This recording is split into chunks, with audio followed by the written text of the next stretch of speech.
আসসালামু আলাইকুম রহমতুল্লাহি ওবরাকাতুহ। আলহামদুলিল্লাহি ওয়াহদা ওয়াসসালাতু ওয়াসসালামু আলা মান লা নাবিয়্যা বা'দা ওয়া আলা আলিহি ওয়া সাহবিহি ওয়া মাওয়ালা। সম্মানিত ভাই ও বোনেরা, নবী সাল্লাল্লাহু আলাইহি ওয়াসাল্লামের জীবনী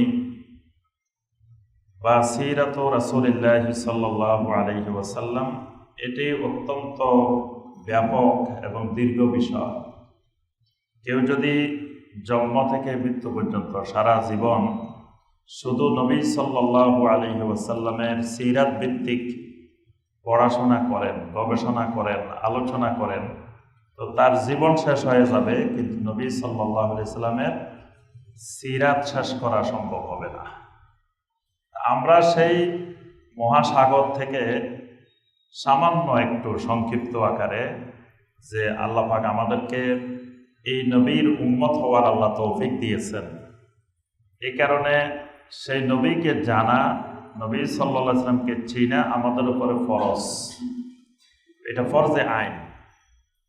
তো সেই হিসাবে সংক্ষিপ্তভাবে নবী সাল্লাল্লাহু আলাইহি ওয়াসাল্লামকে চিনার জন্য, জানার জন্য যতটুকু ন্যূনতম দরকার, সেই আলোকেই আমরা সংক্ষিপ্তভাবে এই সিরাত আলোচনা শুরু করেছি। আলহামদুলিল্লাহ, গত সিরাতের আলোচনায় আমরা 2 পর্ব আলোচনা করেছি।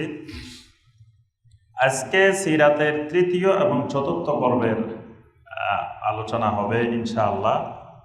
তো এই পর্বগুলো আমাদের আলোচনার সুবিধার জন্য আমরা এই পর্বগুলো ভাগ করেছি। তো এই আলোচনাগুলো আবার আমরা যখন আমাদের তাফসীরুল কোরআনে ইউটিউবে আমরা দিই, ফেসবুকে দিই, তখন এটাকে আবার আমরা ছোট ছোট করে, মানে এক একটা বিষয় কেন্দ্রিক একটা পর্ব করে আমরা সেইভাবে সহজেই যাতে যে এই বিষয়ের উপরে এই আলোচনাটা যাতে কেউ শুনতে চাইলে শুনতে পারেন, এবং এটা আর্কাইভ আকারে আমাদের এই তাফসীরুল কোরআন ইনশাআল্লাহ সংরক্ষিত থাকবে। এটা যে কোনো সময় আমরা শুনতে চাইলে যে কোনো সময় এটা শুনতে পারবো, শিখতে পারবো, জানতে পারবো। আল্লাহ পাক আমাদের সবাইকে নবী সাল্লাল্লাহু আলাইহি ওয়াসাল্লামের সিরাতকে জেনে আমাদের জীবনটাকে আল্লাহ পাক নবী সাল্লাল্লাহু আলাইহি ওয়াসাল্লামের সুন্নাহ ভিত্তিক গড়ে তোলার তৌফিক দান করুন। আজকের 2 পর্বে যে আলোচনাটা আমরা করব, গত পর্বে আমরা সর্বশেষ এসেছিলাম জাহিলি যুগের সার্বিক পরিস্থিতি, অবস্থা, এবং ওই সময়ে একজন নবী এই মানুষগুলাকে জাহান্নামের কিনারা থেকে তুলে আনার জন্য জাহান্নামের এমন জায়গায় তারা পৌঁছে গেছে যে একেবারে জাহান্নামের মধ্যে পড়ে যাবে। ঠিক সেই মুহূর্তে তাদেরকে উদ্ধার করার জন্য একজন নবীর তখন প্রয়োজনীয়তা দেখা দিয়েছে। তখন পুরা বিশ্ববাসীর জন্য একজন রহমতুল আলামিনের দরকার। আল্লাহ রাব্বুল আলামিন সেই পরিস্থিতিতেই এই রহমতুল আলামিন সাল্লাল্লাহু আলাইহি ওয়াসাল্লামকে আল্লাহ রাব্বুল আলামিন ওই মুহূর্তে পাঠালেন। তো শুরুতেই নবী সাল্লাল্লাহু আলাইহি ওয়াসাল্লামের জীবনী জানার জন্য যে জিনিসটি জানতে হবে সেটি হলো নসবুন নবী সাল্লাল্লাহু আলাইহি ওয়াসাল্লাম।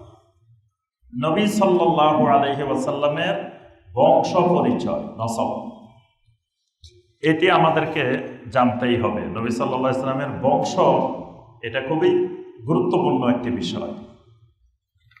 এরপরে আমরা আলোচনা করব সেটি হলো নবী সাল্লাল্লাহু আলাইহি ওয়াসাল্লামের জন্ম।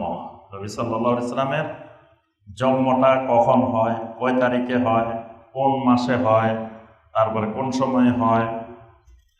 এরপরে নবী সাল্লাল্লাহু আলাইহি ওয়াসাল্লামের নামকরণ, নামটা কেমনে রাখলো, কে রাখলো, কারা রাখলো, কিভাবে আসলো, নবী সাল্লাল্লাহু আলাইহি ওয়াসাল্লামকে দুধ পান করাইলেন কারা কারা, তারপরে নবী সাল্লাল্লাহু আলাইহি ওয়াসাল্লামের খতনা কিভাবে হয়, তারপরে নবী সাল্লাল্লাহু আলাইহি ওয়াসাল্লাম বনু সাদে, সেই তায়েফের থেকেও আরো প্রায় 100 কিলোমিটার দূরে সেই বনু সাদ গোত্রে হালিমাতুস সাদিয়া রাদিয়াল্লাহু তাআলা আনহার বাড়িতে নবী সাল্লাল্লাহু আলাইহি ওয়াসাল্লামের অবস্থান। সেখানে নবী সাল্লাল্লাহু আলাইহি ওয়াসাল্লামের সাক্কে সদর, নবী সাল্লাল্লাহু আলাইহি ওয়াসাল্লামের বক্ষ বিদীর্ণ হওয়ার ঘটনা। তো এরপরে আবার তিনি মক্কা মুকাররমায় ফিরে আসলেন, শেষে তার আম্মাজান মারা গেলেন। আজকে আমরা এই চতুর্থ পর্ব পর্যন্ত নবী সাল্লাল্লাহু আলাইহি ওয়াসাল্লামের আম্মার মৃত্যু পর্যন্ত এই আলোচনাটা আজকে সংক্ষেপে আমরা করার চেষ্টা করব ইনশাআল্লাহ। প্রথমে আসি নবী সাল্লাল্লাহু আলাইহি ওয়াসাল্লামের জন্মের আগ পর্যন্ত। নবী সাল্লাল্লাহু আলাইহি ওয়াসাল্লাম ইব্রাহিম আলাইহিস সালাম থেকে নবী সাল্লাল্লাহু আলাইহি ওয়াসাল্লাম পর্যন্ত যেই বংশধারা, এই বংশধারাটা আমাদেরকে জানা দরকার। নবী সাল্লাল্লাহু আলাইহি ওয়াসাল্লামকে চিনতে হলে, জানতে হলে প্রথমে তার নসব, প্রথমে তার বংশধারা জানা দরকার। আল্লাহ রাব্বুল আলামিন যুগে যুগে যত নবী রাসূল পাঠিয়েছেন, সকল আম্বিয়া আলাইহিমুস সালামকে আল্লাহ রাব্বুল আলামিন ওই জামানার, ওই যুগের সবচাইতে সম্ভ্রান্ত যে বংশ, সেই বংশে আল্লাহ রাব্বুল আলামিন ওই নবীকে পাঠিয়েছেন। সুবহানাল্লাহ। এই বংশটা নবুয়তের জন্য খুবই গুরুত্বপূর্ণ একটি বিষয়। এই জন্য সহিহ আল বুখারীর 3557 নম্বর হাদিস, আল্লাহ রাসূল সাল্লাল্লাহু আলাইহি ওয়াসাল্লাম বলছেন, বুইস্তু মিন খাইরি কুরুনি বানি আদম, আমি বনি আদমের সবচাইতে উত্তম যে প্রজন্ম, উত্তম যে বংশধারা, সেই বংশধারা থেকেই আমি প্রেরিত হয়েছি। সুবহানাল্লাহ। কারনান পাকারনান, যুগে যুগে, মানে প্রত্যেক যুগে আমার যে বংশধারা, সেই বংশধারাটা ছিল ওই যুগের শ্রেষ্ঠতম বংশধারা। সুবহানাল্লাহ। হাত্তা কুনতু মিনাল কারনিল্লাযী কুনতু ফীহি, এমনকি সেই যুগে যুগে আসতে আসতে আমি বর্তমানে যেই যুগে আছি, নবী সাল্লাল্লাহু আলাইহি ওয়াসাল্লাম বলতেছেন, এই যুগের মধ্যে আমার এই বংশটা পৃথিবীর মধ্যে সবচাইতে শ্রেষ্ঠ এবং সম্ভ্রান্ত বংশ। সুবহানাল্লাহ। এমনকি নবী সাল্লাল্লাহু আলাইহি ওয়াসাল্লামের শত্রুরা পর্যন্ত নবী সাল্লাল্লাহু আলাইহি ওয়াসাল্লামের বিরুদ্ধে অনেক অপবাদ আরোপ করেছে, অনেক কিছু বলছে, অনেক মিথ্যা কথা বলছে, অনেক পাগল বলছে, জাদুকর বলছে, গণক বলছে, কত কিছু বলছে। কিন্তু নবী সাল্লাল্লাহু আলাইহি ওয়াসাল্লামের বংশধারা নিয়ে কেউ নবী সাল্লাল্লাহু আলাইহি ওয়াসাল্লামের ব্যাপারে আপত্তি তুলতে পারে নাই। এমনকি রোম সম্রাট হিরাক্লিয়াসের দরবারে যখন নবী সাল্লাল্লাহু আলাইহি ওয়াসাল্লামের ব্যাপারে রোম সম্রাট আবু সুফিয়ানকে জিজ্ঞাসা করেছে, আবু সুফিয়ান তখনও ইসলাম গ্রহণ করেন নাই, অমুসলিম অবস্থায়। বলছেন, আচ্ছা তোমাদের মক্কাতে যে নবী এসেছেন, সেই নবী সম্পর্কে কিছু বলো, তার বংশধারা কেমন। আবু সুফিয়ান বলছেন, হুয়া ফিনা যু নাসাবিন, তিনি তো আমাদের মধ্যে সম্ভ্রান্ত বংশের অধিকারী একজন ব্যক্তি। সুবহানাল্লাহ। মানে কাফেরও সাক্ষ্য দিচ্ছে যে হুয়া ফিনা যু নাসাবিন, তিনি আমাদের ভিতরে, আমাদের মক্কা মুকাররমা সবচাইতে সম্ভ্রান্ত বংশের ব্যক্তি। সুবহানাল্লাহ। এরপরে আল্লাহ রাসূল সাল্লাল্লাহু আলাইহি ওয়াসাল্লাম আরেকটি হাদিসের মধ্যে বলছেন, যে হাদিসটি সহিহ মুসলিমের 2276 নম্বর হাদিস। নবী সাল্লাল্লাহু আলাইহি ওয়াসাল্লাম বলেন, ইন্নাল্লাহ সুবহানাহু ইসতাফা কানানা মিন ওয়ালাদে ইসমাঈল, আল্লাহ রাব্বুল আলামিন ইসমাঈল আলাইহিস সালামের সন্তানদের মধ্য থেকে কেনানাকে আল্লাহ পাক মনোনীত করেছিলেন। কেনানা নবী সাল্লাল্লাহু আলাইহি ওয়াসাল্লামের পূর্বপুরুষদের একজন কেনানা।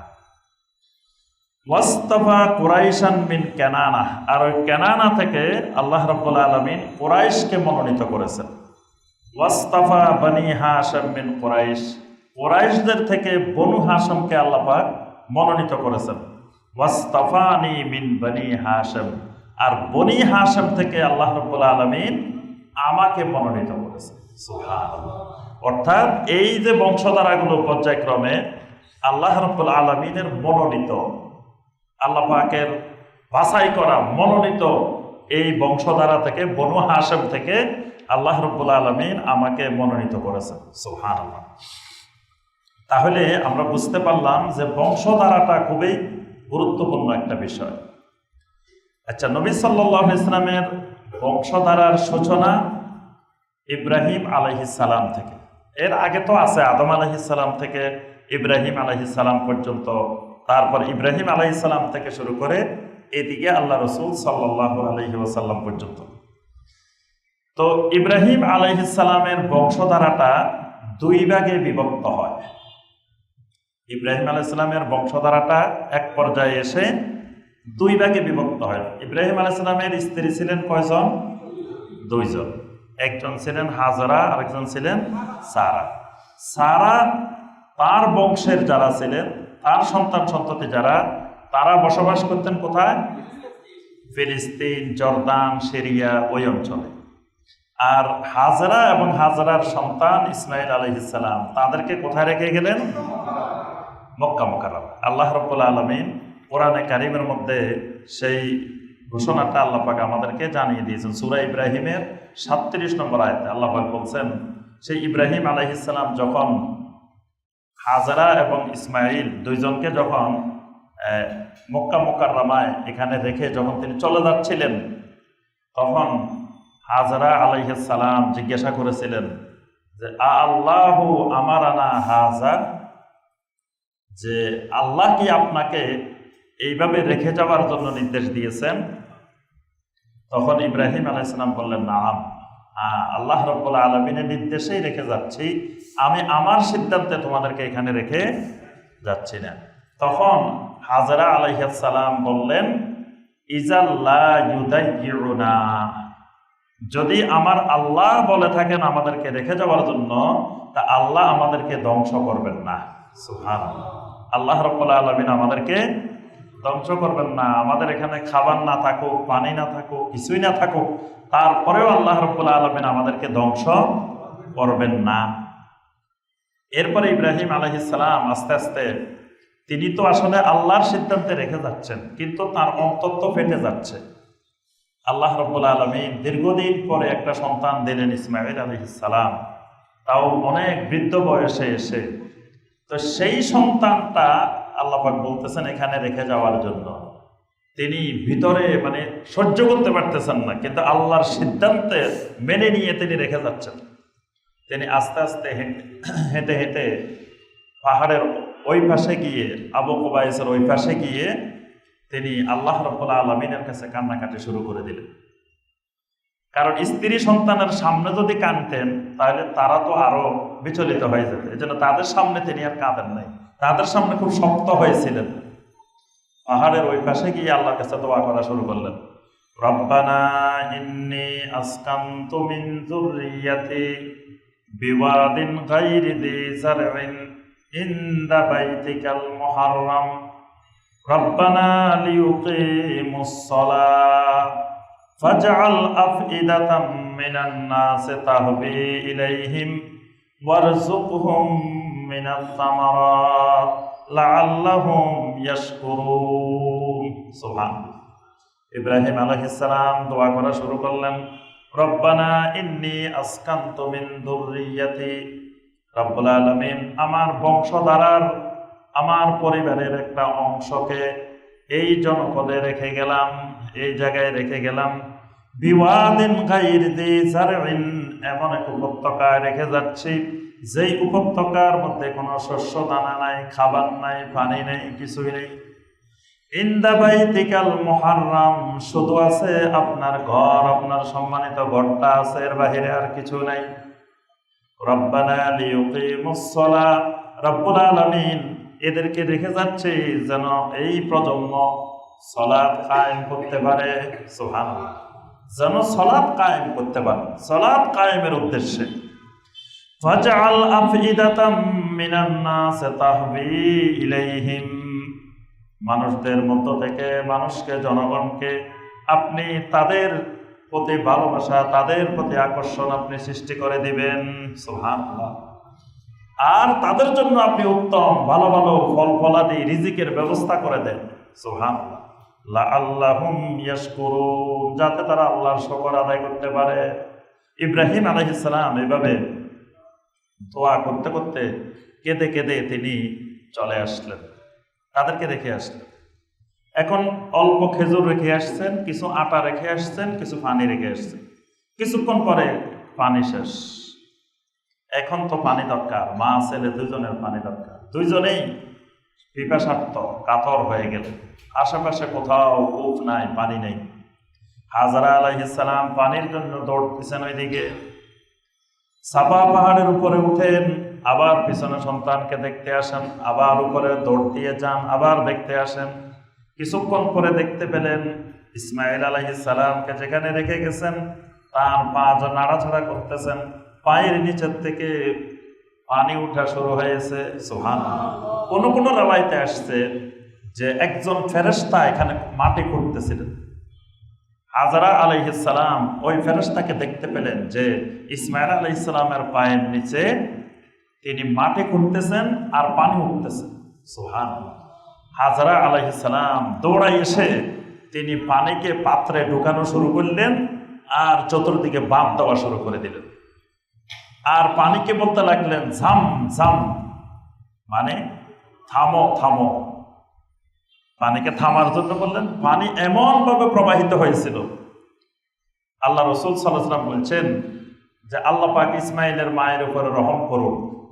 ইসমাইলের মা যদি সেদিন এটাকে না থামাইতেন, এটাকে বাঁধ না দিতেন, তাহলে এই জমজম প্রবাহমান একটা ঝর্ণা হয়ে যেত। সুবহানাল্লাহ। এটা প্রবাহিত হতে থাকত, কিন্তু সেদিন হাজরা আলাইহিস সালাম এটাকে থামায় বাঁধ দিয়ে ফেলছেন। আল্লাহ রাব্বুল আলামিন এইভাবে সেখানে পানির ব্যবস্থা করে দিলেন। আস্তে আস্তে সেখানে ইসমাইল আলাইহিস সালাম সেখানে বড় হইলেন, সন্তান সন্ততি হইল, তার পরবর্তী প্রজন্ম আস্তে আস্তে আস্তে আস্তে এই জনপদে বসবাস করা শুরু করে দিলেন।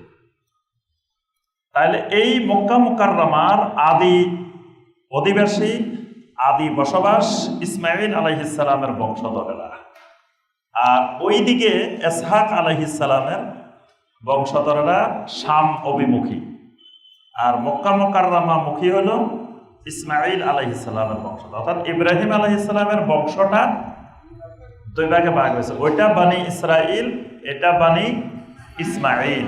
বানি ইসমাইল মক্কা মুকাররমায়, বানি ইসরাইল ফিলিস্তিন থেকে শুরু করে ওই শাম অভিমুখী ওই অঞ্চল। বানি ইসমাইল আলাইহিস সালাম এইখানে যে মানুষগুলা বসবাস করত এরা সবাই তাওহীদবাদী, মুখলেস, দিনদার, মুত্তাকির মানুষ। সবাই ইসমাইল আলাইহিস সালামের বংশধরের সব মানুষগুলো ছিল তাওহীদবাদী। এবং এখানে ইব্রাহিম আলাইহিস সালাম ইসমাইল আলাইহিস সালাম সহ বাইতুল্লাহ নির্মাণ করছেন। বাইতুল্লাহ নির্মাণ শেষ হওয়ার পরে আল্লাহ রাব্বুল আলামিনের কাছে দোয়া করছিলেন, রব্বানা ওয়াবআথ ফীহিম রাসূলাম মিনহুম ইয়াতলু আলাইহিম আয়াতিকা ওয়া ইউআল্লিমুহুমুল কিতাবা ওয়াল হিকমা ওয়া ইউযাক্কিহিম ইন্নাকা আনতাল আসিসুল হাকীম। রব্বানা ওয়াবআথ ফীহিম রাসূলাম মিনহুম, রব্বুল আলামিন এই জনপদের অধিবাসীদের মধ্য থেকে আপনি এমন একজন রাসূল এখানে পাঠিয়ে দিন, যে রাসূল ইয়াতলু আলাইহিম আয়াতিকা, যে রাসূল আপনার আয়াতগুলোকে মানুষের সামনে তেলাওয়াত করবে, ওয়া ইউআল্লিমুহুমুল কিতাবা ওয়াল হিকমা, দুনিয়ার মানুষকে আপনার কিতাব শিখাবে আর হিকমা শিক্ষা দেবে, ওয়া ইউযাক্কিহিম, তাদের চিন্তা চেতনায় আকীদার মধ্যে পরিশুদ্ধি ঘটাবে, ইন্নাকা আনতাল আজিজুল হাকীম, আপনি হলেন আজিজ এবং হাকিম। সুবহানাল্লাহ। আল্লাহ পাক ইব্রাহিম আলাইহিস সালামের দোয়া কবুল করে ফেলছেন। আল্লাহ পাক ঠিক করে রেখেছেন এই জনপদের সেই রাসূলটা হবে মুহাম্মদুর রাসূলুল্লাহ সাল্লাল্লাহু আলাইহি ওয়াসাল্লাম। এজন্য নবী সাল্লাল্লাহু আলাইহি ওয়াসাল্লাম বলছেন, আমি হলাম আমার বাবা ইব্রাহিমের দোয়ার ফসল। দাওয়াতু আবি ইব্রাহিম আলাইহিস সালাম, আমি ইব্রাহিম আলাইহিস সালামের দোয়ার ফসল।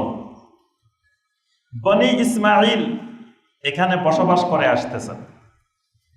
এখন এই বনি ইসমাইল আস্তে আস্তে আসতে আসতে আসতে আসতে শেষে আদনান পর্যন্ত আসতেন। আদনান পর্যন্ত আসার পরে তখন বনি ইসমাইল দুই ভাগে ভাগ হয়ে যায়। একটা অংশ আপনার মক্কা মুকাররমায় বসবাস করতে থাকে, আরেকটা অংশ আপনার ইয়ামেনের দিকে চলে যায়। তো ইয়ামেনের দিকে যারা ছিল এরা হলো কাহতানি, আর মক্কা মুকাররমা যারা ছিলেন তারা হলো আদনানি। মানে এই বনি ইসমাইলটা দুই ভাগে ভাগ হয়। বনি ইসমাইলের একটা শাখা মক্কা মুকাররমায় অবস্থান করে, আরেকটা শাখা চলে যায় ইয়েমেনের দিকে। ইয়েমেনের দিকে যারা গেল এরা হলো কাহতানি, আর যারা এই মক্কা মুকাররমা থাকে এরা হলো আদনানি। মানে এই আদনান হলো নবী সাল্লাল্লাহু আলাইহি ওয়াসাল্লামের একজন পূর্বপুরুষ। এই আদনান থেকে শুরু করে আল্লাহ রাসূল সাল্লাল্লাহু আলাইহি ওয়াসাল্লাম পর্যন্ত এই বংশধারাটার ব্যাপারে সকল ঐতিহাসিক একমত। কিন্তু আদনানের উপরের দিকে ইব্রাহিম আলাইহিস সালাম পর্যন্ত এটা নিয়ে অনেক মত আছে, অনেক একতলাফ আছে, অনেক ঐতিহাসিক ভিন্ন ভিন্নভাবে বর্ণনা করছেন। আদনানের পর থেকে আল্লাহ রাসূল সাল্লাল্লাহু আলাইহি ওয়াসাল্লাম পর্যন্ত এই যে মাঝখানে যারা আছেন এটার ব্যাপারে সকল ঐতিহাসিক একমত যে এরা নবী সাল্লাল্লাহু আলাইহি ওয়াসাল্লামের পূর্বপুরুষ, নবী সাল্লাল্লাহু আলাইহি ওয়াসাল্লামের বংশধারাটা এইভাবে আসছে। এদের নামগুলো একটা আমরা শুনি। এই আদনান পর্যন্ত মুহাম্মদ সাল্লাল্লাহু আলাইহি ওয়াসাল্লাম, তার আব্বার নাম হলো আব্দুল্লাহ, আব্দুল্লাহর বাবার নাম আব্দুল মুত্তালিব, আব্দুল মুত্তালিবের বাবার নাম হাশেম, হাশেমের বাবার নাম আব্দে মানাফ, আব্দে মানাফের বাবার নাম কুসাই, কুসাইয়ের বাবার নাম কেলাব, কেলাবের বাবার নাম মুর্রা, মুর্রার বাবার নাম কাব, কাবের বাবার নাম লুয়াই, লুয়াইয়ের বাবার নাম গালেব, গালেবের বাবার নাম ফিহির, ফিহিরের বাবার নাম মালেক, মালেকের বাবার নাম নদর, নদরের বাবার নাম কেনানা, কেনানার বাবার নাম খোজাইমা, খোজাইমার বাবার নাম মুদ্রিকা, মুদ্রিকার বাবার নাম ইলিয়াস, ইলিয়াসের বাবার নাম মোদার, মোদারের বাবার নাম নাজ্জার, নাজ্জারের বাবার নাম মাদ, মাদের বাবার নাম হলো আদনান। এই হলো নবী সাল্লাল্লাহু আলাইহি ওয়াসাল্লাম থেকে আদনান পর্যন্ত, এই হলো তার মানে মূল বংশধারা আদনান পর্যন্ত। এই আদনান ছিলেন মিন নসলে ইসমাঈল ইবনে ইব্রাহিম আলাইহিস সালাম, মানে আদনান ইব্রাহিম আলাইহিস সালামের, ইসমাঈল আলাইহিস সালামের অন্যতম একজন বংশধর। আচ্ছা, এবার এই বংশধারার মধ্যে যে নামগুলো পাইলাম, এই নামগুলোর মধ্যে কয়েকজন বিশিষ্ট বিশিষ্ট ব্যক্তি আছে যারা সারা দুনিয়াতে খুব প্রসিদ্ধি অর্জন করেছেন। এরকম প্রসিদ্ধ কয়েকজনের সংক্ষিপ্ত কিছু ইতিহাস ঘটনা আমরা জানা দরকার। নসব জানতে হলে এদের সম্পর্কে কিছু জানতে হবে। প্রথম তো আমরা জানলাম আদনান সম্পর্কে। আদনান খুবই মানে প্রভাবশালী, খুবই সম্মানিত সম্ভ্রান্ত একজন ব্যক্তি ছিলেন আদনান। তার নাম অনুযায়ী এই মক্কা মুকাররমার মানুষগুলো আদনানি হিসাবে পরিচিত হল। আর তার ভাই ছিল কাহতান। ওই কাহতান ইয়েমেন চলে যাওয়ার কারণে ওই অঞ্চলের মানুষগুলো কাহতানি হিসাবে পরিচিতি লাভ করে। আচ্ছা, এরপরে আদনানের পরের বংশে এসে কেনানা, কেনানা নামে একজন আছে এখানে। কেনানা, এই নবী সাল্লাল্লাহু আলাইহি ওয়াসাল্লাম এই সহিহ মুসলিমের হাদিসে বলছেন, ইন্নাল্লাহ সুবহানাহু ওয়া তাআলা ইসতাফা কেনানা মিন ওয়ালাদে ইসমাঈল। আল্লাহ রাব্বুল আলামিন ইসমাঈলের বংশধর থেকে কেনানাকে মনোনীত করেছেন। তাহলে বোঝা যায় কেনানা খুবই একজন সম্ভ্রান্ত দিনদার মানুষ ছিলেন, যাকে আল্লাহ ইসতাফা মনোনীত করছেন। আল্লাহ পাকের মনোনীত কেনানা, এই কেনানা খুবই প্রসিদ্ধ নবী সাল্লাল্লাহু আলাইহি ওয়াসাল্লামের একজন পূর্বপুরুষ ছিলেন। আচ্ছা, এরপরে আসেন ফিহির। এই ফিহিরের সময় এসে এই আদনানিরা নতুন আরেকটা পরিচিতি লাভ করে। ফিহিরের সময় এসে ফিহিরের আরেক নাম কোরাইশ, ফিহিরের আরেক নাম কোরাইশুল আরব। ফিহিরের সময়ে ইয়েমেনের বাদশাহ হাসান, আমরা একটু আগে বলছি না একটা অংশ ইয়েমেনে চলে গেছে, তারাও কিন্তু এই বংশধারারই। এখানে একজন বাদশাহ ছিলেন ফিহিরের সময়, তার নাম হলো হাসান। এই হাসান দেখতেছে মানুষ সব খালি বাইতুল্লাহ হজ করতে আসে, ইয়েমেনে যায় না। ইয়েমেনে তারা অনেক সুন্দর সুন্দর প্রাসাদ বানাইছে, গির্জা বানাইছে, অনেক কিছু বানাইছে, কিন্তু সেখানে কেউ যায় না। তখন সে এই বাইতুল্লাহকে ধ্বংস করার জন্য আসছিল হাসান। বাইতুল্লাহ ধ্বংস করতে আসার পরে এই ফিহির তার দলবল সহ তাদেরকে আটক করছে। আটক করে 3 বছর পর্যন্ত বন্দী করে রেখেছে। 3 বছর মক্কা মুকাররমায় হাসানের দলবল সহ বন্দী করে রেখেছে। বন্দি করে পরে 3 বছর পরে এরা তওবা করছে, মাপ চাইছে, তারপরে ছেড়ে দিছে। ছেড়ে দেওয়ার পরে হাসান ইয়ামান অভিমুখে রওনা দিছে, রাস্তায় মারা গেছে, মানে ইয়ামান পর্যন্ত আর পৌঁছতে পারে নাই। তখন এই পুরা পৃথিবীতে এই ফিহিরের নাম প্রসিদ্ধ হয়ে গেছে, যে ফিহিরকে উপাধি দিল কোরাইশুল আরব। কোরাইশ মানে নীল তিমি মাছ, তিমি মাছের আরবি হলো কোরাইশ। কোরাইশ মানে কি মনে রাখতে হবে, কোরাইশ মানে তিমি মাছ, নীল তিমি, নীল তিমি মাছ, মানে তিমি মাছের মধ্যে নীল রঙেরটা সবচাইতে বড় এবং শক্তিশালী, এটাকে আরবিতে বলে কোরাইশ। তখন ফিহিরকে সবাই বলল যে উনি হলেন কোরাইশুল আরব, আরবদের নীল তিমি, আরবদের তিমি মাছ ফিহির। এখন এই ফিহিরের নাম পরিবর্তন হয়ে কোরাইশ হয়ে গেছে। এবার এই মক্কা মুকাররমার লোকেরা এতদিন ছিল আদনানি, ফিহিরের আমল থেকে হয়ে গেছে কি কোরাইশ। এই জন্য আমরা বলি যে আল্লাহ রাসূল সাল্লাল্লাহু আলাইহি ওয়াসাল্লাম কোন বংশে জন্মগ্রহণ করছেন? কোরাইশ বংশে। আল্লাহ পাক কোরআনে কারিমে কোরাইশ নামটা উল্লেখ করছেন, লিইলাফি কোরাইশ, কোরাইশ বলছেন না? কোরাইশের নামে সূরাও আছে, তাহলে তিমি মাসের নামে সূরাও আছে, এবং এই সূরাটা ফিহিরের নামেই। এই ফিহির হইল কোরাইশ। এই কোরাইশের নামে এই বংশধারাটা হয়ে গেছে কোরাইশ বংশ। তাহলে আমরা বুঝতে পারলাম যে কোরাইশ নামটার উৎপত্তি কোথা থেকে আসলো। এটা নামটা মনে রাখবেন, ফিহির নবী সাল্লাল্লাহু আলাইহি ওয়াসাল্লামের একজন পূর্বপুরুষ। আচ্ছা, এরপরে আসলো আপনার কেলাব। কেলাব, কুসাই ইবনে কেলাব। কেলাব হলো একজন নবী সাল্লাল্লাহু আলাইহি ওয়াসাল্লামের একজন পূর্বপুরুষ, কেলাব। আচ্ছা, কেলাবের সময় এসে কেলাব ইবনে মুররাহ, কেলাবের সময় এসে কেলাবের সন্তানদের মধ্য থেকে কিছু সন্তান মদিনার দিকে চলে গেছে। মানে কেলাবের কিছু সন্তানেরা মক্কা মুকাররমায় থাকলো, আবার কিছু সন্তান আপনার চলে গেছে ইয়াসরিব অভিমুখে, মদিনার দিকে। তাহলে দেখেন মক্কা মুকাররমার বংশটা কোন কোন দিকে গেছে ভালো করে খেয়াল করবেন। ইয়েমেনের দিকে যারা গেছে এরাও কিন্তু এদের বংশধর, মদিনার দিকে যারা গেছে ইয়াসরিবের দিকে এরাও কিন্তু এদের এই বংশধর। মানে কেলাবের সন্তানেরা, কেলাব ইবনে মুররার সন্তানেরা কিছু হিজরত করে আস্তে আস্তে ওই মদিনার দিকে, ইয়াসরিবের দিকে চলে গেছে। এই জন্য নবী সাল্লাল্লাহু আলাইহি ওয়াসাল্লামের আম্মার নাম হলো কি? যে আমেনা। নানার নাম কি? আল্লাহ রাসূল সাল্লাল্লাহু আলাইহি ওয়াসাল্লামের নানার নাম। আমেনার বাবার নাম কি? ওয়াহাব। আমেনা বিনতে ওয়াহাব, মনে রাখবেন, আমেনা বিনতে ওয়াহাব। আচ্ছা, আর নবী সাল্লাল্লাহু আলাইহি ওয়াসাল্লামের দাদার নাম কি? দাদির নাম ফাতেমা। সোজা জিনিস মনে রাখবেন, দাদির নাম আব্দুল মুত্তালিবের স্ত্রীর নাম ফাতেমা। আর নবী সাল্লাল্লাহু আলাইহি ওয়াসাল্লাম এই জন্য তার মেয়ের নামও ওই দাদির নাম রাখছেন। আব্দুল মুত্তালিবের স্ত্রীর নামটা ফাতেমাটা আবার নবী সাল্লাল্লাহু আলাইহি ওয়াসাল্লাম নিজের মেয়ের নাম রাখছেন। আর ওয়াহাবের স্ত্রীর নাম হলো বাররা। ওয়াহাবের স্ত্রীর নাম বাররা, আমিনার মায়ের নাম বাররা। এই জন্য নবী সাল্লাল্লাহু আলাইহি ওয়াসাল্লামের নানির নাম হলো বাররাহ, বারাতা, বাররাহ।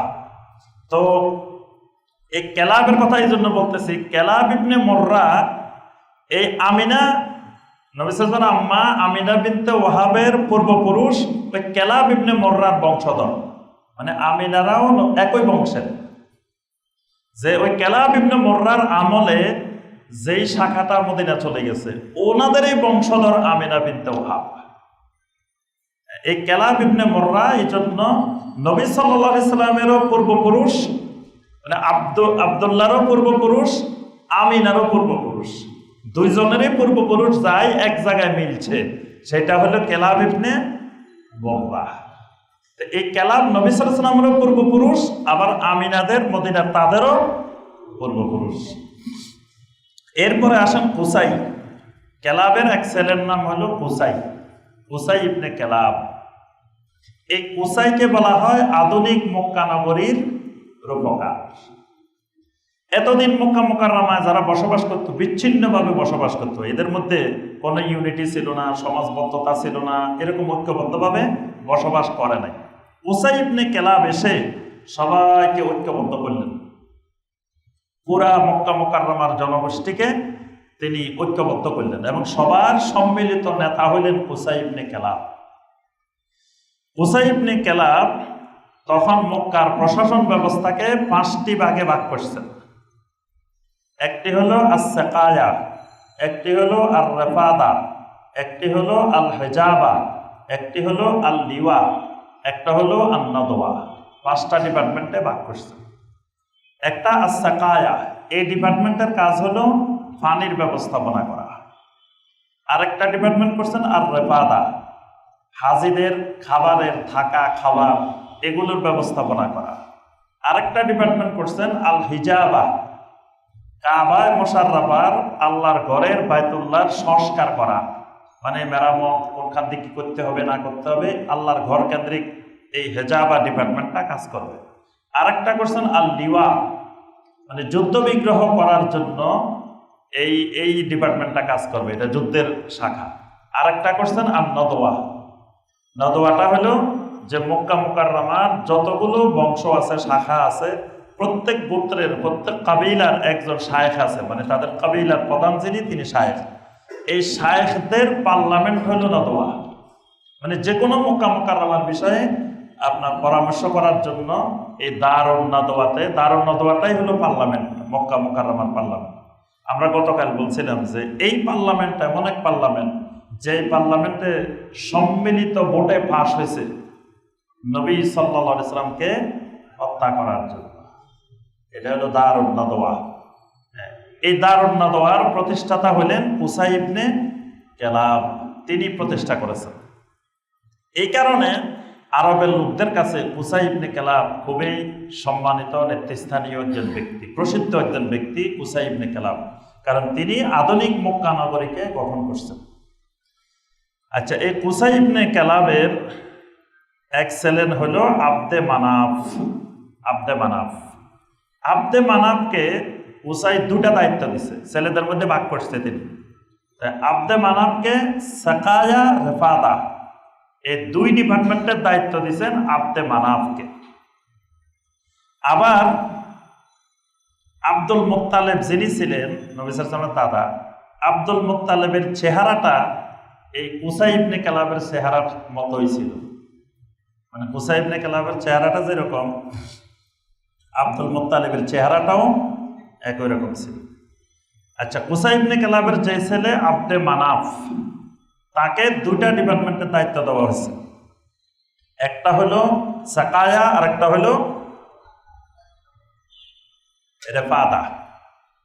এই কথাগুলো বুঝতেছেন তো? মনে থাকবে তো ইনশাআল্লাহ? জি। তো এই 2 ডিপার্টমেন্টের দায়িত্ব পালন করতেন আব্দে মানাফ। আব্দে মানাফ মারা যাওয়ার আগে তার ছেলে হাশেমকে এই 2 ডিপার্টমেন্টের দায়িত্ব দিয়ে গেছেন। হাশেম এমন সংস্কার করছেন মক্কা মুকাররমায়, তার মতো সংস্কারক আর মক্কা মুকাররমায় তৈরি হয়নি। মানে তিনি হাজিদের ব্যবস্থাপনা এত উন্নত পর্যায়ে নিয়ে গেছিলেন, তিনি হাজিদেরকে, হাশেমের নাম ছিল আমর, পরে পরিচিতি লাভ করছে হাশেম, মানে তিনি আপনার সারিদ খাওয়াইতেন হাজিদেরকে। সারিদ আরবের সবচাইতে উন্নত মানের খাবার ছিল সারিদ। আল্লাহ রাসূল সাল্লাল্লাহু আলাইহি ওয়াসাল্লাম বলছেন সব খাবারের মধ্যে যেমন সারিদের মর্যাদা, দুনিয়ার সমস্ত নারীদের মধ্যে আয়েশা রাদিয়াল্লাহু তাআলা আনহার মর্যাদা তেমন। এই সারিদ খাওয়াইতেন হাজিদেরকে এই হাশেম। তারপরে রুটি আর গোশত খাওয়াইতেন, রুটি আর ঘি খাওয়াইতেন, মানে উন্নত মানের খাবার এই হাশেম ব্যবস্থাপনা করতেন। এজন্য হাশেমকে সবাই উপাধি দিয়েছে তিনি হাশেম। আচ্ছা, তিনি আরেকটা কাজ করছেন হাশেম, সেটা হলো তিনি আপনার রিহলাতাস শিতাই ওয়াস সাইফের প্রতিষ্ঠাতা। কিসের প্রতিষ্ঠাতা?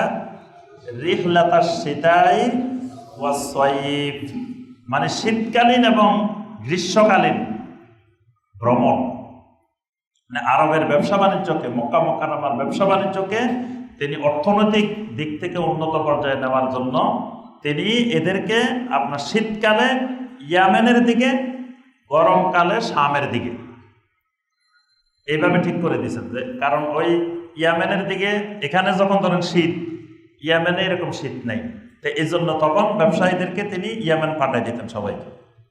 আবার যখন এখানে গরমকাল, তখন শামের দিকে ঠান্ডা, তখন তাদেরকে শাম পাঠাই দিতেন। অর্থাৎ দুই সিজনে দুই দিকে ব্যবসা। এই পলিসিটার কারণে মক্কা মুকাররমার অর্থনীতি দ্রুত অগ্রসর হয়ে যায়।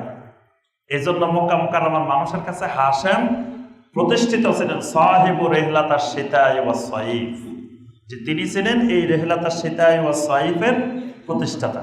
আল্লাহ পাক এর জন্য আরবদেরকে স্মরণ করায় দিয়েছেন সূরা আল কুরাইশের মধ্যে, লিইলাফি কুরাইশ ইলাফিহিম রিহলাতাশ শিতাই ওয়াস সাইফ।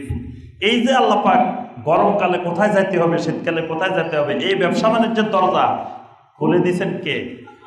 আল্লাহ। এই জন্য আল্লাহ বলছেন ফালিয়াবুদু রাব্বা হাযাল বাইত, এই ঘরের যিনি রব, সেই রবেরই তোমরা ইবাদত করো। তোমাদের উচিত এই ঘরের যিনি রব তার ইবাদত করা। তাহলে আমরা হাশেমকে চিনলাম নাকি? হাশেম পর্যন্ত চিনছেন তো? এবার আসেন হাশেমের ছেলেদের মধ্যে একজন হলো কে? Abdul Muttalib. আচ্ছা, এবার শোনেন হাশেমের ঘটনা শোনেন। হাশেম তৎকালীন যুগে তো অনেক বিয়ে করতেন, একজন একাধিক বিয়ে। এখনো আরবে ইসলাম এসে 4টার মধ্যে সীমাবদ্ধ করছে, এখনো এই ধারা আরবে আছে। তো তখন 4টার মধ্যেও সীমাবদ্ধ ছিল না, তখন একাধিক বিবাহ করতো আরবেরা। হাশেম ব্যবসার উদ্দেশ্যে আপনার এই শাম দেশে রওনা দিছে। যাওয়ার সময় তার নানার বাড়ি, তার পূর্বপুরুষের এলাকা তো মদিনা। তো মদিনা দিয়ে যাওয়ার সময় সেখানে বিয়ে করছে একটা। বিয়ে করার পরে কয়েকদিন সেখানে ছিলেন, থেকে তিনি শাম দেশে চলে গেছেন ব্যবসা করতে। এখন শাম থেকে ফিরার পথে উনি মারা গেছেন হাশেম আর মক্কায় ফিরে আসেন। এখন ওই মহিলা, যে মহিলাকে সেখানে বিয়ে করছেন, সেই মহিলার ঘরে একটা সন্তান আছে, কিন্তু সন্তানটা হওয়ার সময় চুলগুলা সাদা। সন্তানটা হয়েছে চুল কি সাদা। সাদা দেখে ওই মহিলা এবং মহিলার আত্মীয় স্বজন সবাই মিলে এই ছেলের নাম রাখছে সাইবা। সাইবা মানে সাদা চুলওয়ালা। সাইবা মানে সাদা চুলওয়ালা, মানে বার্ধক্য বৃদ্ধ মানুষকে আমরা সাইবা বলি, তো নাম রাখছে সাইবা। এই সাইবাই হলো আব্দুল মুত্তালিব। বুঝতে পারছেন? তার জন্ম কিন্তু মক্কায় না, তার জন্ম হলো মদিনায়। ওই হাশেম ওখানে যে বিয়ে করছেন ওই ঘরে তিনি জন্মগ্রহণ করছেন, তার নাম হলো সাইবা। আচ্ছা, এখন হাশেম মারা গেছে। মারা যাওয়ার পরে কেউ জানতো না যে ওখানে যে হাশেমের বউ আছে, ছেলে আছে। হাশেমের এক ভাই ছিল মুত্তালিব, হাশেমের ভাইয়ের নাম মুত্তালিব। এজন্য আব্দুল মুত্তালিব কোথা থেকে আসছে ইতিহাস জানতে হবে। অনেকে খুব খুশি হয়ে নাম রাখি দেয় আব্দুল মুত্তালিব। আব্দুল মুত্তালিবকে তো নাম রাখা যাবে না। আচ্ছা, হাশেমের এক ভাইয়ের নাম মুত্তালিব। এখন ওই হাশেম মারা যাওয়ার আগে বলে গেছে যে আমার যে দায়িত্ব, যে সেকায়া রেফাদার যে দায়িত্ব, আমার পরে মুত্তালিবই দায়িত্ব পালন করবে, আমার ছোট ভাই মুত্তালিব পালন করবে। আচ্ছা, মুত্তালিব এখন সেকায়া রেফাদার দায়িত্ব পালন করতেছে। মুত্তালিব তখন মক্কার নেতা। এখন মুত্তালিবের কাছে খবর আসলো যে হাশেমের এক ছেলে আছে মদিনাতে। উনি খুব আগ্রহ নিয়ে দেখতে গেছে। যাই দেখে যে এই ছেলেটা তো তাদের পূর্বপুরুষ কুসাইয়ের চেহারা, কুসাই ইবনে কালাবের মতো। দেখে খুব খুশি হয়েছে বাতিজাকে দেখে। আসার সময় বাতিজাকে মক্কা মুকাররমায় নিয়ে আসছে। নিয়ে আসার পরে মক্কার লোকেরা মনে করছে যে মদিনা থেকে একটা গোলাম কিনিয়েছে, আনছে বাতিজাকে, কিন্তু মক্কার লোকেরা মনে করছে কি গোলাম আনছে। এখন মক্কার লোকেরা সবাই বলা শুরু করছে আব্দুল মুত্তালিব, মানে মুত্তালিবের গোলাম, মুত্তালিবের গোলাম, এটা মুত্তালিবের গোলাম।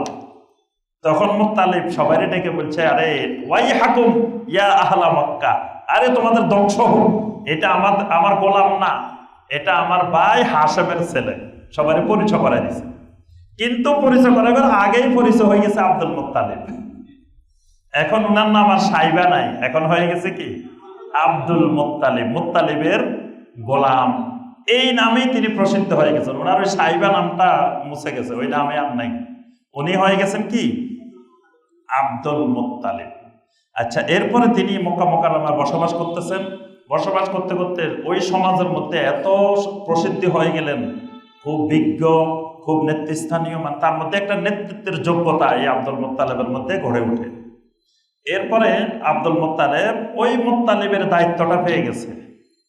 মুত্তালিব যে সেকায়া রেফাদার দায়িত্বে, হাজিদের পানি পান করানো, হাজিদের ব্যবস্থাপনা, এই দায়িত্বটা আব্দুল মুত্তালিবও পাইছে।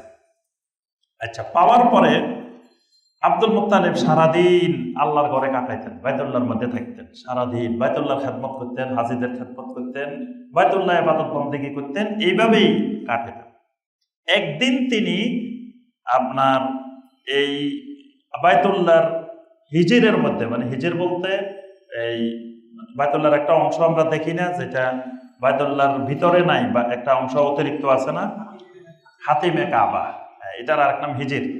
এখানে উনি শুয়ে রয়েছেন, ঘুমের মধ্যে স্বপ্নে দেখতেছেন যে তাকে একজন এসে বলতেছেন যে বাইতুল্লাহর দরজা এবং সাফা পাহাড়ের এই মাঝখানে জমজম কূপ আছে, এই কূপটা ইসমাইল আলাইহিস সালামের কূপ, সেই কূপটা বালুতে ভরাট হয়ে গেছে, তুমি আবার সেই কূপটা খনন করে বের করো। আচ্ছা, উনি ঘুম থেকে স্বপ্ন দেখে জাগ্রত হয়ে উঠছেন, উঠে ওখানে যাই জায়গা টাকা দেখে এসছেন। দেখে উনি ঠিক করছেন যে তার, তখন উনি মানে বিয়ে করার পরে একটা ছেলে হয়েছে ওনার, মাত্র হারেস হয়েছে, আর হয়নি। ওনার কিন্তু 10 ছেলে 6 মেয়ে, 16টা ছেলে মেয়ে আব্দুল মুত্তালিব। তখন ছেলে হয়েছে একটা, খালি হারেস। এখন উনি হারেসকে বললো যে আসো বাবা, আমি একটা স্বপ্নে দেখছি আল্লাহ পাক মনে হয় আমাকে এখানে একটা কূপের সন্ধান দিবেন, আমাদের বাবা ইসমাইল আলাইহিস সালামের কূপ, ওই কূপটা এখানে আছে, স্বপ্নে দেখছি, আসো আমরা খনন করা শুরু করি। একবার দা কুড়াল খন্তা নিয়ে এসে শুরু করছে। কিছু দূর ঘুরতে ঘুরতে দেখলো যে হ্যাঁ, নিচের দিকে কূপ দেখা যাইতেছে। তিনি আল্লাহু আকবার বলে চিৎকার দিয়ে উঠছেন, আব্দুল মুত্তালিব আর হারেস। এই আওয়াজ চারিদিকে শুনে গেছে সবাই, আল্লাহু আকবারের আওয়াজ, সবাই দৌড়াই আসছে। আশিকে কি আব্দুল মুত্তালিব, এখানে কি পাওয়া গেছে, কি পাওয়া গেছে? বললো যে এখানে কূপ পাওয়া গেছে। এবার বললো যে আচ্ছা, কূপ খনন টনন করে বের করছে। বের করার পরে সবাই বলে কি যে এটা তোমার একা না, এটা আমাদের সবার বাপ ইসমাইল আলাইহিস সালাম, খালি তোমার বাপ নেই, আমাদেরও তো বাপ ইসমাইল আলাইহিস সালাম, এটা ইসমাইল আলাইহিস সালামের কূপ, এটা তো তোমার মালিকানা নাই, আমাদের সবার মালিকানা। এখন আব্দুল মুত্তালিব সবারই মালিকানা দিতে চায় না। উনি বলে যে না, এটা আল্লাহ পাক আমাকে স্বপ্ন দেখাইছেন, এটার রক্ষণাবেক্ষণ, দেখাশোনা, এই কূপের সবকিছু আমার দায়িত্বে, আমার। কয় না, তোমার হবে না। তখন তারা এমন চাপ সৃষ্টি করছে আব্দুল মুত্তালিবের উপরে, উনি শেষ পর্যন্ত বাধ্য হয়ে ছেড়ে দিছে, সবার মালিকানা দিয়ে দিছে। আর তখন ওখানে তাড়াতাড়ি বলেছে, আল্লাহ আজকে যদি আমার 10টা ছেলে থাকতো, এরা আমার উপরে এই প্রভাব খাটাইতে পারতো না, আমার মাত্র একটা ছেলে, খালি হারেস। আল্লাহ আপনি যদি আমাকে 10টা সন্তান দেন, ছেলে সন্তান দেন, একটা সন্তান আমি আপনার জন্য জবাই করে দেব, আপনার জন্য কোরবানি দিয়ে দেব। এই জন্য নবী সাল্লাল্লাহু আলাইহি ওয়াসাল্লাম বলতেন, আনা ইবনু যাবিহাইন, আমি তো 2 জবাইওয়ালার ছেলে, একজন ইসমাইল আলাইহিস সালাম, আরেকজন আব্দুল্লাহ। আচ্ছা, আল্লাহ পাক আবার 10টা ছেলে দিয়ে দিয়েছেন, আল্লাহ তার দোয়া কবুল করে ফেলছেন, ছেলে হয়ে গেছে 10টা। বড়টা তো হারেস, তারপরেরটার নাম জুবায়ের, তারপরেরটার নাম আব্দুল উজ্জা, আবুল আহাব, আবুল আহাবের আরেক নাম আব্দুল উজ্জা, তারপরেরটার নাম মুকাওয়েম, তারপরেরটার নাম দারার, তারপরেরটার নাম আবু তালেব, তারপরেরটা হাজাল, তারপরে আব্দুল্লাহ, তারপরে হামজা, তারপরে আব্বাস। ছেলে হয়েছে এই 10টা, মেয়ে হয়েছে 6টা, সফিয়া, উম্মে হাকিম, আতেকা, উমাইমা, আরওয়া, বাররা, এই 6 মেয়ে। আচ্ছা, এখন 10টা হয়ে গেছে, ছেলেদেরকে সবাই ডাকছে, ডেকে বলছে যে আমি তো সব আল্লাহর সাথে ওয়াদা করছি, মান্নাত করছি, একটা জবাই করতে হবে, কেমনে করি তোমরা পরামর্শ দাও।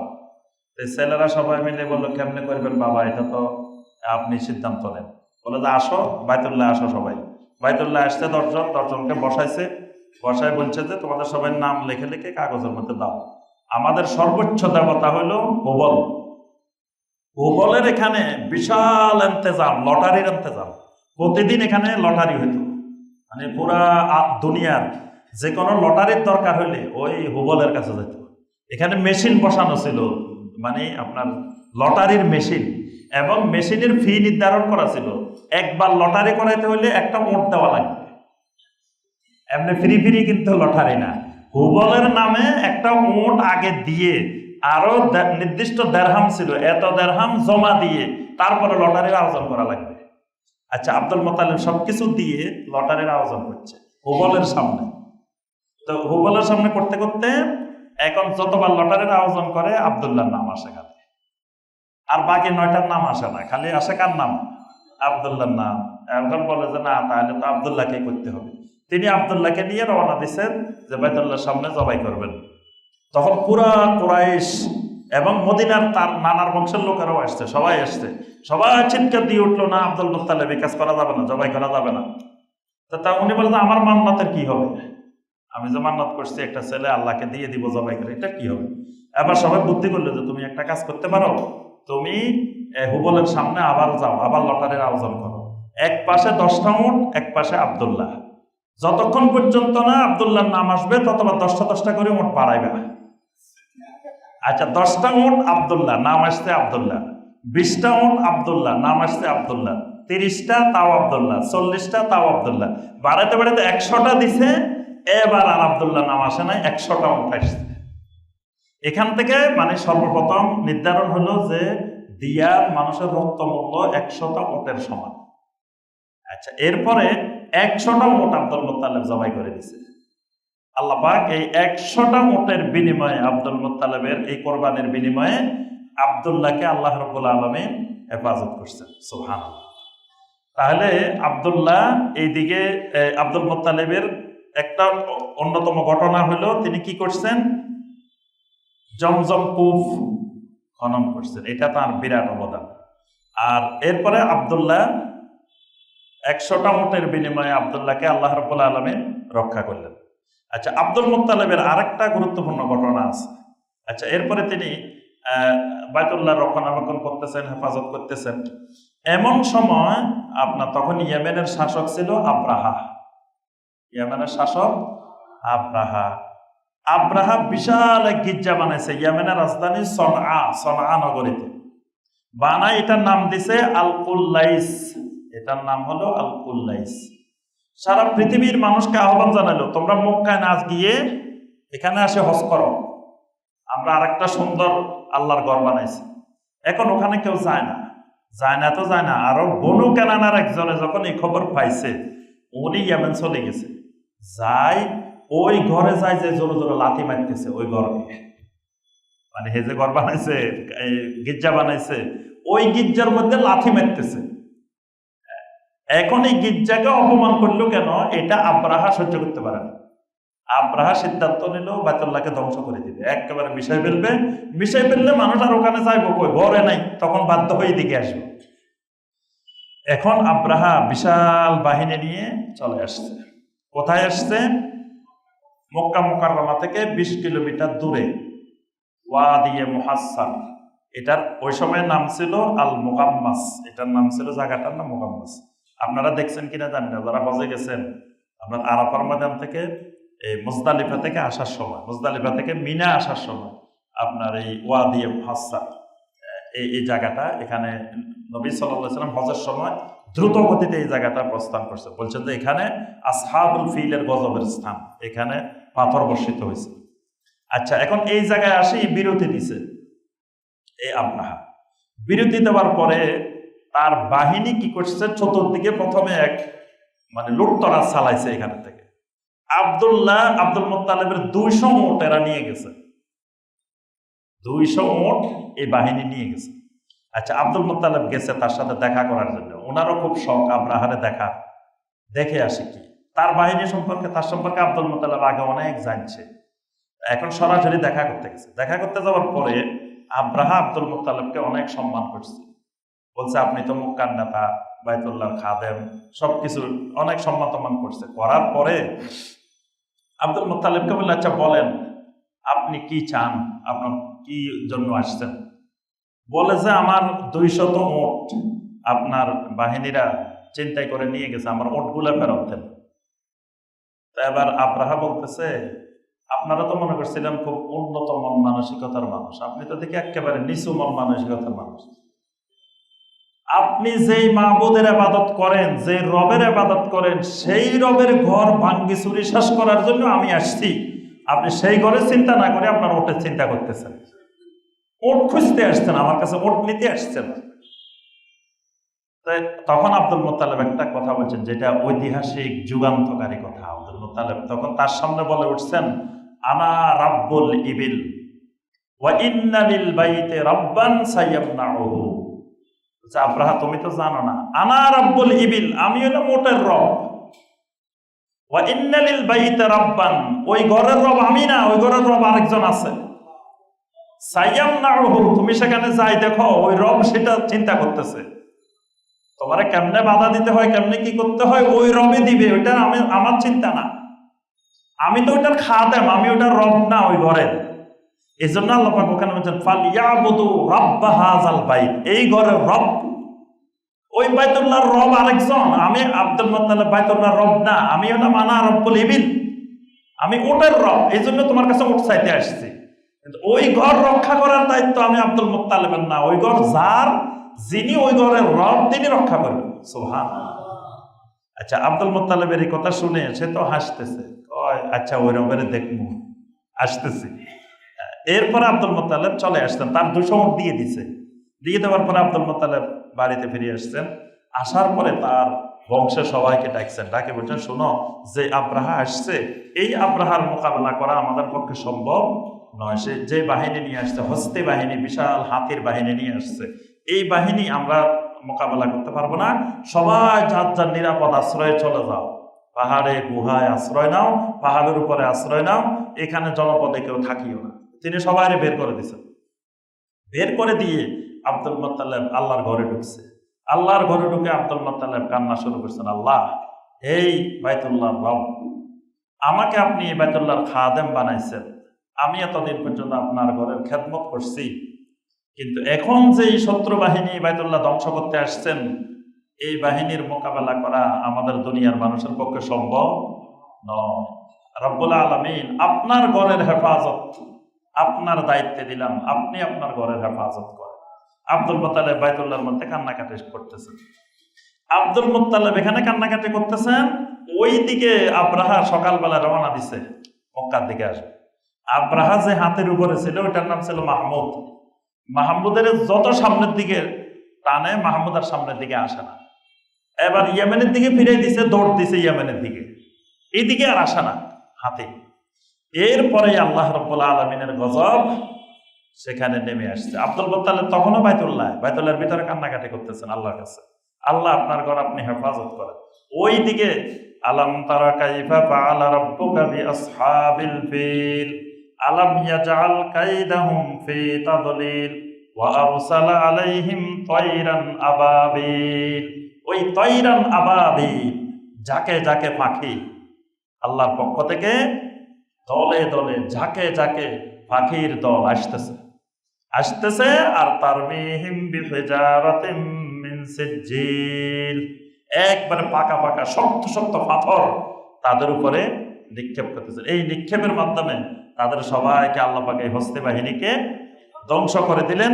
বাইতুল্লাহকে আল্লাহ রাব্বুল আলামিন, আল্লাহ পাক আল্লাহর ঘরকে আল্লাহ হেফাজত করলেন। এর মাধ্যমে আব্দুল মুত্তালিবের বুজুর্গি, আব্দুল মুত্তালিবের নেতৃত্ব পুরা আরবে আরো শক্তিশালী হয়েছে। সুবহানাল্লাহ, যে আব্দুল মুত্তালিবের সময় এত বড় কঠিন মুসিবত, এবং এটা ওই জনপদের মক্কার মানুষেরা স্বয়ং স্বচক্ষে দেখছে। এজন্য কোন কোন ঐতিহাসিকেরা বলছেন, এই ঘটনার পরে 10 বছর বাইতুল্লাহর মধ্যে মূর্তি পূজা হয়নি। এই আসহাবুল ফিলের ঘটনার পরে কেউ আর মূর্তির সামনে, দেবতার সামনে 10 বছর যায় নাই। একমাত্র আল্লাহর ইবাদত করতে 10 বছর পর্যন্ত। মূর্তির কথাই তারা ভুলে গেছে, যে আল্লাহ কিভাবে আল্লাহর ঘরকে রক্ষা করছে, এটা তারা স্বচক্ষে দেখছে। দেখার পরে পুরা মক্কা মুকাররমার মানুষ তাওহীদবাদী।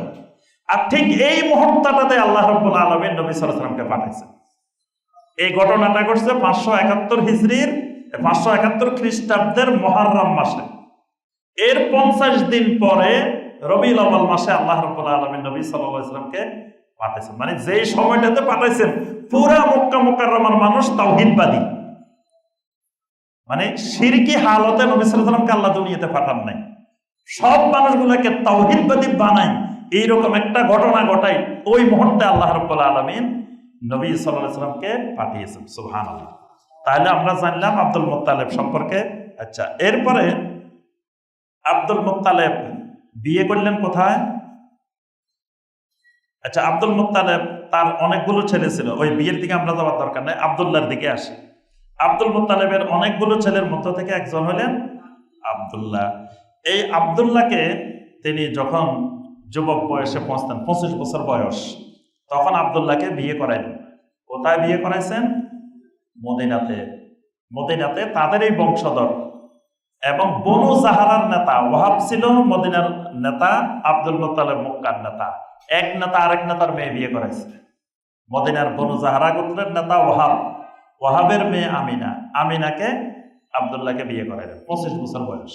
আচ্ছা, বিয়ের পরে আব্দুল্লাহ আবার ওই শাম দেশের সফরে যাবেন বাণিজ্যের উদ্দেশ্যে। কিছুদিন তিনি মদিনাতে ছিলেন, শ্বশুর বাড়িতে স্ত্রীর কাছে ছিলেন। থাকার পরে তিনি চলে গেছেন ব্যবসা বাণিজ্যের উদ্দেশ্যে। ব্যবসা বাণিজ্য থেকে যখন তিনি ফেরত আসতেছিলেন, তখন তিনি মক্কা মুকাররমায় পৌঁছতে পারেন নাই। তার আগেই মদিনাতে তিনি অসুস্থ হয়ে গেছেন। অসুস্থ হওয়ার পরে বাকিরা তাকে রেখে সবাই মক্কা চলে আসছেন। আব্দুল মুত্তালিব সবাইকে জিজ্ঞাসা করলেন, তোমরা আসছো, আমার ছেলে আব্দুল্লাহ কই? আব্দুল্লাহকে আনো নাই কেন? বলছেন যে তিনি মদিনা আসার পরে এমন অসুস্থ হয়ে গেছেন, তাকে আমরা অসুস্থ অবস্থায় তার শ্বশুর বাড়িতে ওই এলাকায় রেখে আসছি। তখন আব্দুল মুত্তালিব তার বড় ছেলে হারেসকে পাঠাইছেন, যাও আমার আব্দুল্লাহকে নিয়ে আসো, মক্কা মুকাররমা নিয়ে আসো। কিন্তু তিনি যাই খবর পাইলেন যে আব্দুল্লাহ মারা গেছেন। আব্দুল্লাহ মারা গেছেন, আব্দুল্লাহকে সেখানে দাফন করা হয়েছে। এখন নবী সাল্লাল্লাহু আলাইহি সাল্লাম তখন মায়ের পেটে, এখনো দুনিয়াতে আসেন নাই। সেই অবস্থায় আল্লাহ রাব্বুল আলামিন এই 25 বছর বয়সে নবী সাল্লাল্লাহু আলাইহি সাল্লামের আব্বা আব্দুল্লাহকে আল্লাহ পাক দুনিয়া থেকে নিয়ে গেলেন। এখন নবী সাল্লাল্লাহু আলাইহি ওয়াসাল্লাম পিতৃহারা দুনিয়াতে আসার আগেই, আচ্ছা, এরপরে আব্দুল মুত্তালিব, এরপরে নবী সাল্লাল্লাহু আলাইহি ওয়াসাল্লামের জন্ম হইল মক্কা মুকাররমাতে। আমরা জন্মের বিষয়ে পরবর্তী ইয়াতে আসতেছি। তো এখানে এই পর্যন্ত আমরা মোটামুটি নবী সাল্লাল্লাহু আলাইহি ওয়াসাল্লামের বংশধারা, নসব সম্পর্কে আমরা কিছু ধারণা পেলাম। আল্লাহ রাব্বুল আলামিন আমাদের সবাইকে নবী সাল্লাল্লাহু আলাইহি ওয়াসাল্লাম সম্পর্কে জ্ঞান অর্জন করা তৌফিক দান করুন।